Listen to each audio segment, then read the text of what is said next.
Hi,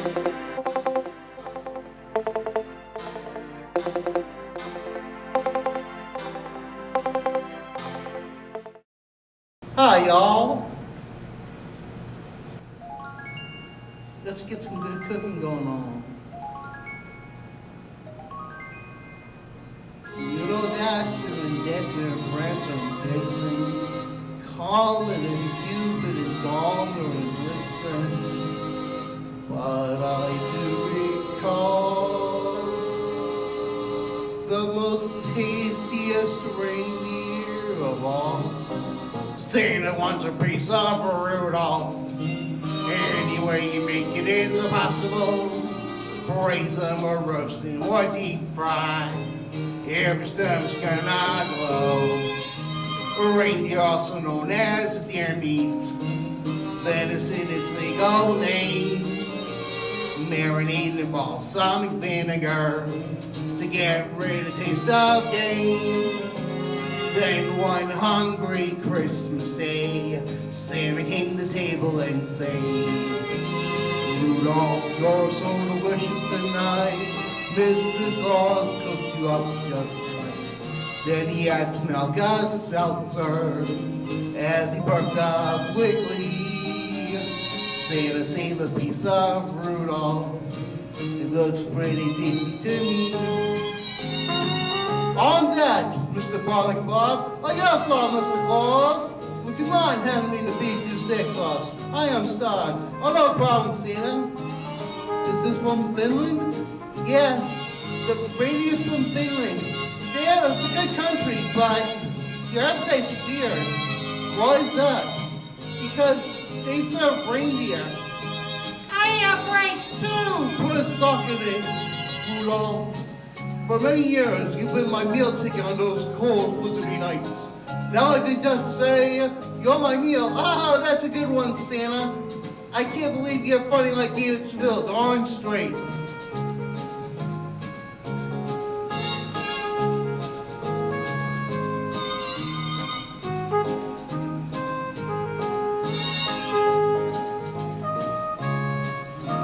Santa wants a piece of Rudolph. Any way you make it is impossible. Braise them or roast them or deep fry. Every stomach's gonna glow. Reindeer, also known as a deer meat. Venison is legal name. Marinated in balsamic vinegar to get rid of the taste of game. Then one hungry Christmas day, Santa came to the table and said, Rudolph, you're so delicious tonight. Mrs. Claus cooked you up just right. Then he had some cookie dough ice cream as he slept up quickly. Santa saved you some Rudolph, the greatest deer in history. Santa wants a piece of Rudolph. Now I can... Hi, y'all. My name is Bob McBob, and now I'm going to teach you how to make Rudolph. It's so easy. First, you get these fine steak tips. You get them nice and tenderized.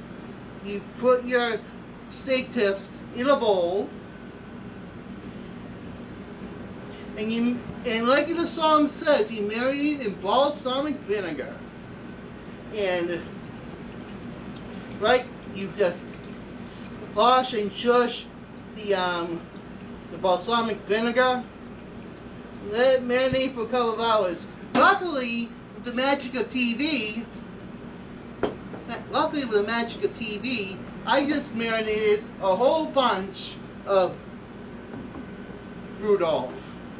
And this is what it should look like, nice and dark, amber. It's still rare, but it's still raw. So always wash your hands before cooking. Then you put in some oil. You put in some oil.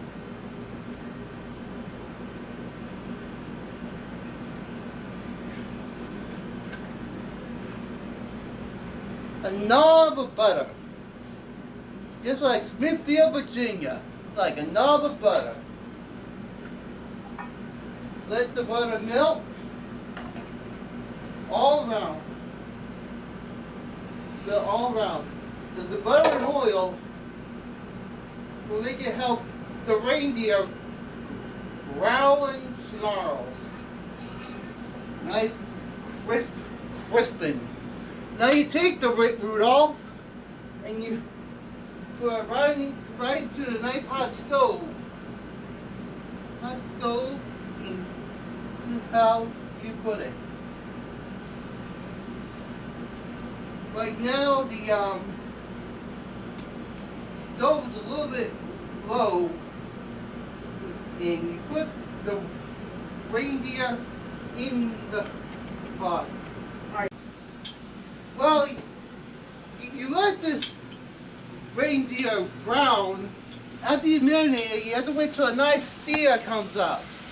But you gotta have a nice fry to it. Right now, because of the darkness, it's because of the balsamic vinegar. It gets rid of the taste of game. So right now, it's cooking right now. It sometimes takes time to cook. But I know we don't have much time here on this show, but I can tell you one thing. Reindeer is not a cheap meat. It is expensive.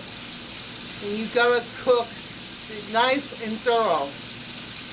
Because unlike barbecue cochon, it takes longer to cook a barbecue cochon than reindeer. Reindeer is like a good meal. It's always delicious. Right now, we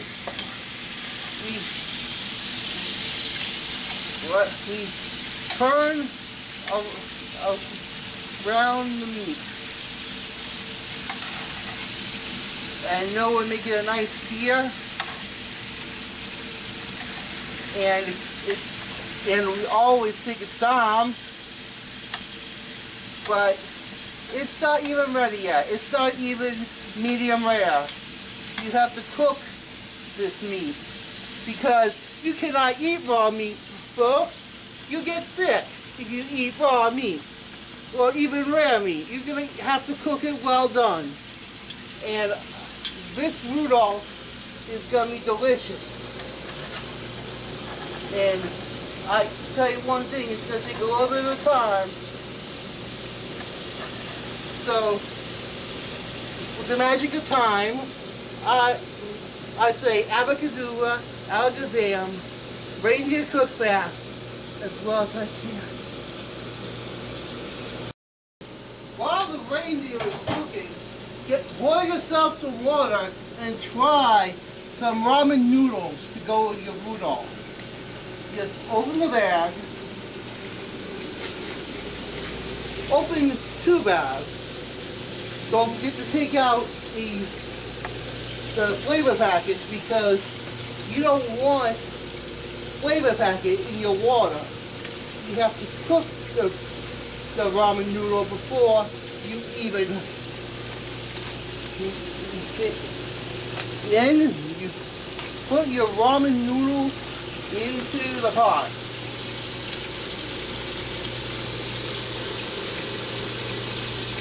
Uh-oh.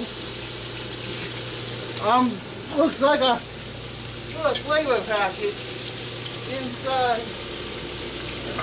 You don't want that, but only the pasta.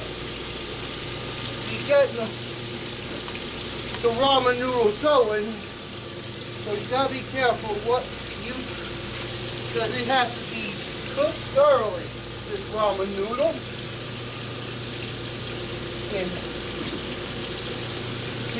And don't forget to take out the trash. You always have to take out the trash before you even.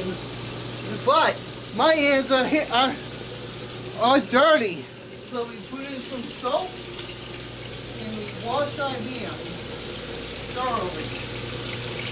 You always have to wash your hands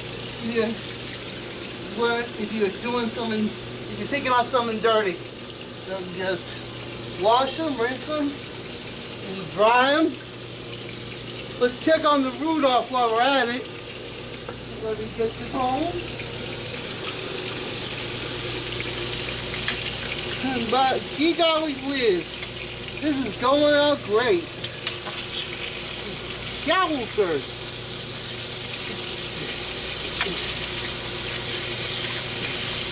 All this Rudolph is going out good. And it's almost ready. So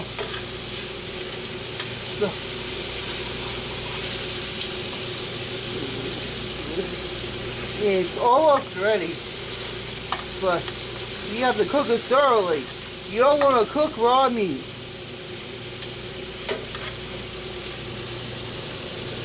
And let's check on our ramen noodles. Check on our ramen noodles while we're at it.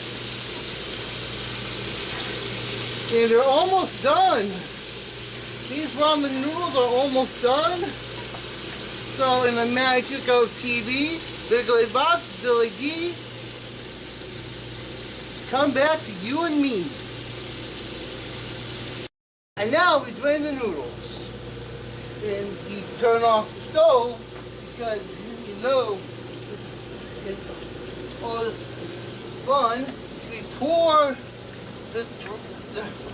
the cooked noodles into the strainer, and we put our pots aside. And look at these nice ramen noodles. They're so nice and colorful, but they're not done yet. What they need now is a quarter of butter, and all this butter goes right to the noodles to melt and flavor all this nice fine ripened goodness. And we'll also put in our flavor packets. Sprinkle it on, put it on and this, and then we stir up the noodles one more time with the butter, and you got your ramen noodles for consumption. Just stir them all up.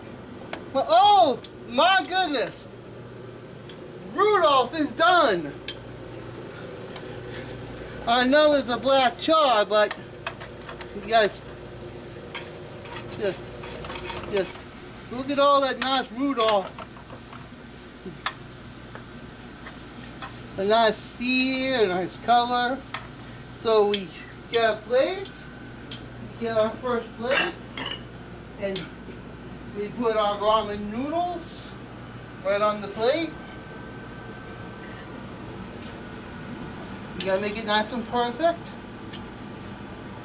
Sometimes it can't be perfect. We put our ramen noodles, and then we put, ooh, I don't want to forget my tongs. We put our Rudolph into the napkin for a serving, and here you go. Santa wants a piece of Rudolph. Any way you make it is possible. Braise them or roast them or deep fry. Your stomach's gonna glow. Reindeer, also known as deer meat. Venison, its legal name. Marinate in balsamic vinegar. Get rid of the taste of game. Then one hungry Christmas day, Santa came to the table and say, Rudolph, you're so delicious tonight. Mrs. Claus cooked you up just right.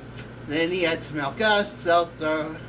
As he burped up Wiggly, Santa saved a piece of Rudolph. He looks pretty tasty to me.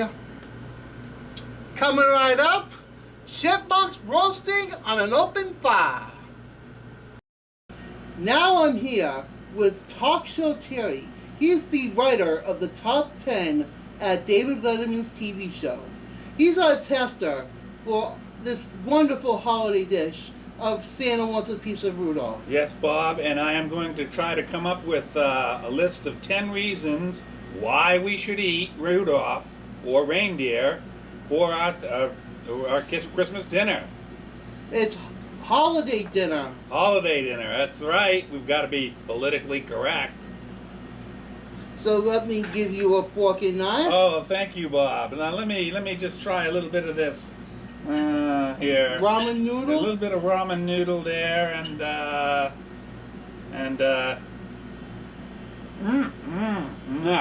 number one reason.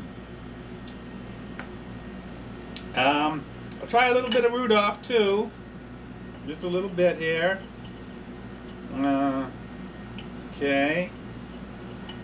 Okay, just a little bit, and oh, definitely. I must find 10 reasons why you should eat reindeer for your Christmas dinner. I think the number one reason, tastes like chicken. And that's what I got to say, Bob. You're a wonderful chef. Thank you very much, Mr. Talk Show Terry. Top 10, Terry, but don't worry about it. Top 10, Terry. Yeah. So, now you've seen Santa Wants a Piece of Rudolph. Now coming up, Chipmunks roasting on wood fire. And I want you back for that one too, Talk Show Terry. Oh, am I going to eat chipmunks? Yes. I wonder what they taste like.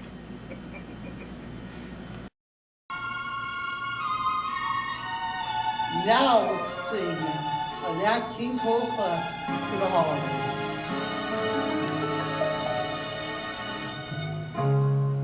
Chipmunks roasting on an open fire.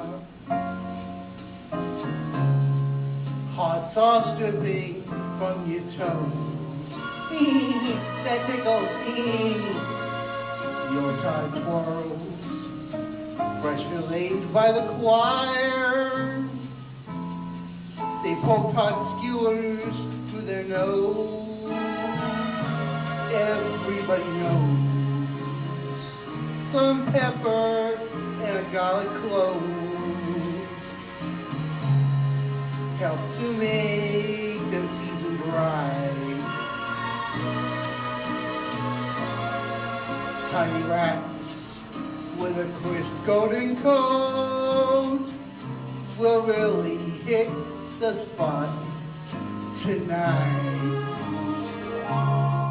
And now when Santa sees his tray, there'll be some homemade chipmunk jerky for his sleigh. And every hungry child is gonna spy to see if chipmunks really sing when they fry. And so I'm brushing on some honey glaze to keep them crisp and juicy too. Let's hope they get served many times, many ways. Tasty chipmunks, good. On that, Mr. Cole. Yes, Mrs. Seville. Would you mind handing me the barbecue sauce? I am starved. No problem, Dave. Listen, you better have two of them drugs. They got so tiny. There much meat on them. What about you, the rice, Dave? Put a sock in it, Melvin. For years, you overloaded him with my meal ticket. Now you can just say, you're my meal. Oh, that's a good one.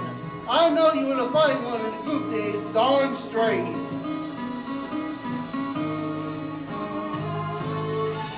And so I'm offering some recipes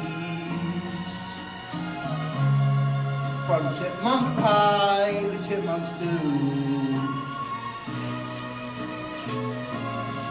I'm not really sad that it ended this way. Furry chipmunk, good food. And now I'm going to show you how to make chipmunks roasting on fire. Welcome back, y'all. Now I'm going to teach you how to make chipmunks roasting on open fire. We're not really going to cook chipmunks. Are you nuts? The best thing that's close to a chipmunk is these dogs. These are cheese stuffed hot dogs. They are so delicious and sometimes nutritious. Also, we have this nice hickory smoked bacon. My preference is the maple brown sugar bacon because it's so sweet and delicious. This is your bacon right here, and you just wrap it like so in a nice nosh, and you put it here. Luckily, with the magic of television, I already made 4 chipmunk wraps right now. So right now it's heat up in oil. Just put done. Let the bacon crisping.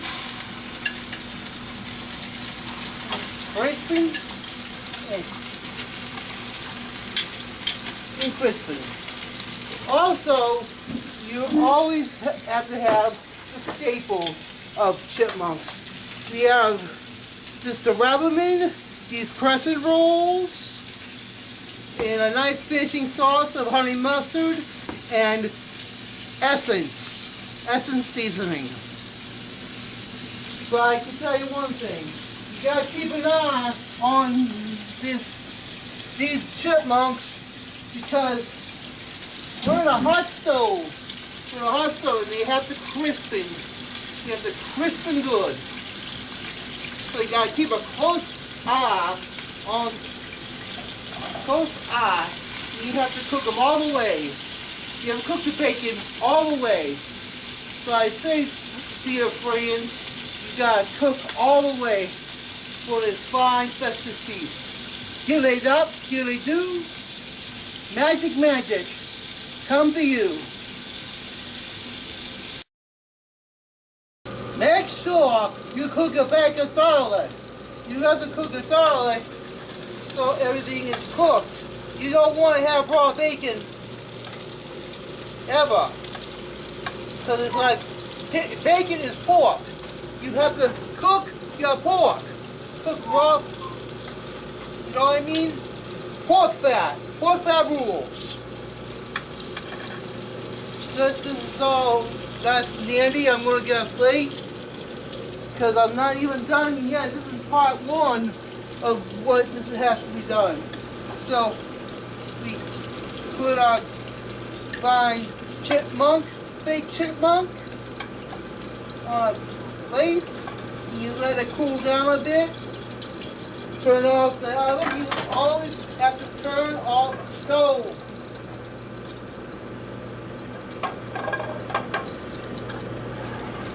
Yep, it's turned off. Then you let it cool for a bit. And that is not done yet. But first I have to wash my hands because I slipped. And you put the soap and we wash our hands. We wash our hands. We dry them up. Always wash your hands, folks.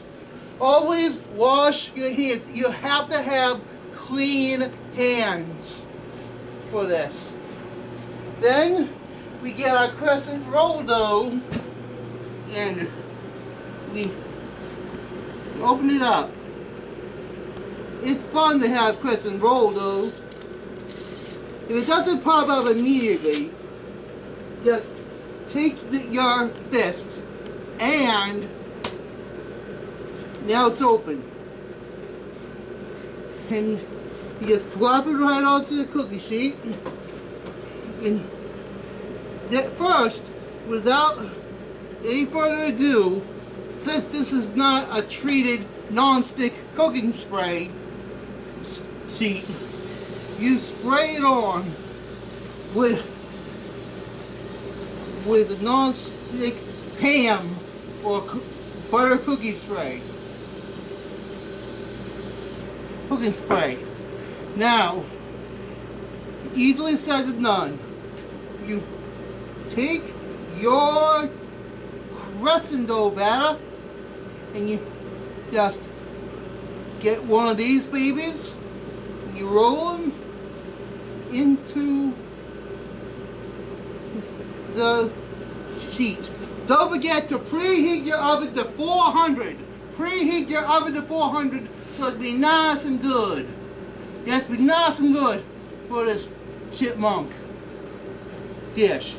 Just roll, like I said, just roll them over. Roll over this nice, delicious dish. Always spray your cooking sheet and always cook. Always cook your bacon, like I said, and you put the crescent dough like so, because it's good eating, and I hope this is gonna be good for you. And it loves to be cooked. Sometimes with these dogs, they come in a 6-pack. So I grab one of the halves and I roll them like this. So I have a nice bread coating on it. Make the nice dough ratio simple. So now we put it in a 400-degree oven. Don't they look nice and good to go in the oven? And you put it in there for exactly 10 minutes. 10 minutes. So I say, skilly-dup, skilly-doo, wait 10 minutes and I'll see you. Go with these chipmunks. I got these Ripple potato chips. It's nice and crispy and also good. So you put your chips right here. Put it like a nice soldier man. Like a nice smelling man with a nice bacon and all the pork and all that stuff. Looks like my chipmunks are done. So we take them out of the pan. And we place it right here. Look at these chipmunks. They are so good, but we're not done with them yet. We are also have to put them on the plate. So we get our tongs, move this glove ahead, and look at this nice brown color. Golden brown, delicious. Let's put 2 of them right here. And we have a nice honey mustard. Nice honey mustard.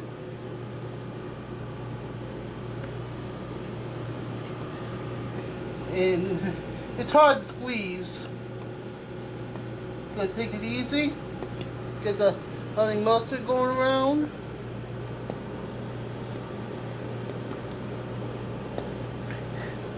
And like my friend Emma Agassi says, bam, bam, bam. Here we are. Chipmunks roasting on an open fire. Hot sauce dripping from their toes. Yuletide squirrels, fresh filleted by the choir. They poked hot skewers through their nose. Everybody knows some pepper and a garlic clove help to make them seasoned right.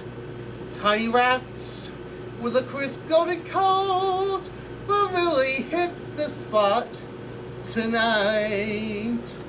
And now when Santa sees his tray, there'll be some homemade chipmunk jerky for his sleigh.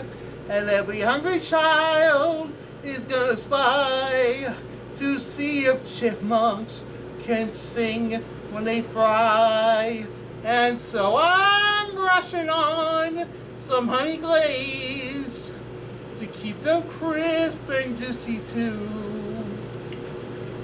I'm not really sad that it ended this way. Merry Christmas, happy holidays to you. Now we'll be right back with Top 10 Terry. Now we're here with Top 10 Terry again for our Chipmunks. For I try chip first, Mr. Chipmunk? Yes, I would love to try. Ooh, that's hot. But I'll try one of these little golden fried critters. Yeah. That's definitely a new thing to do with roadkill.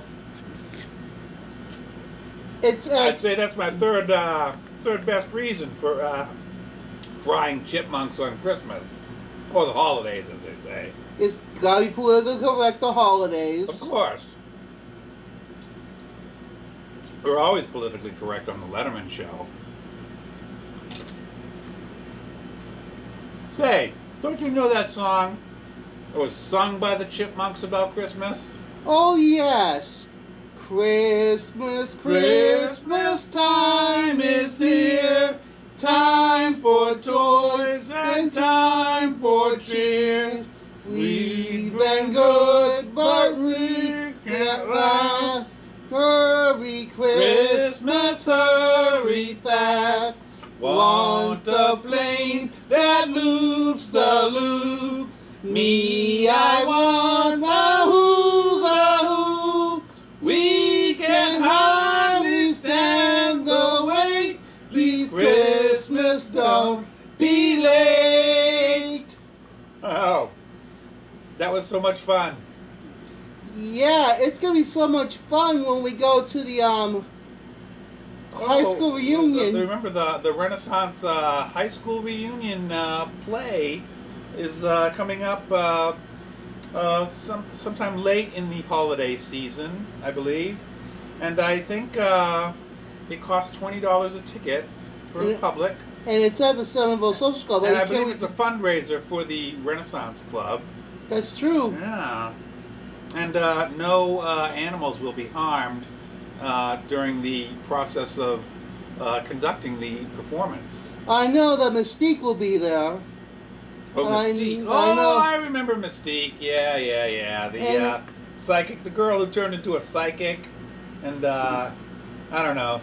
And I have to deal with that Southern diva getting mad about Magnolia. I remember her, yeah. She tends to get married and then their husbands suddenly disappear or something like that. All because of a Komodo dragon.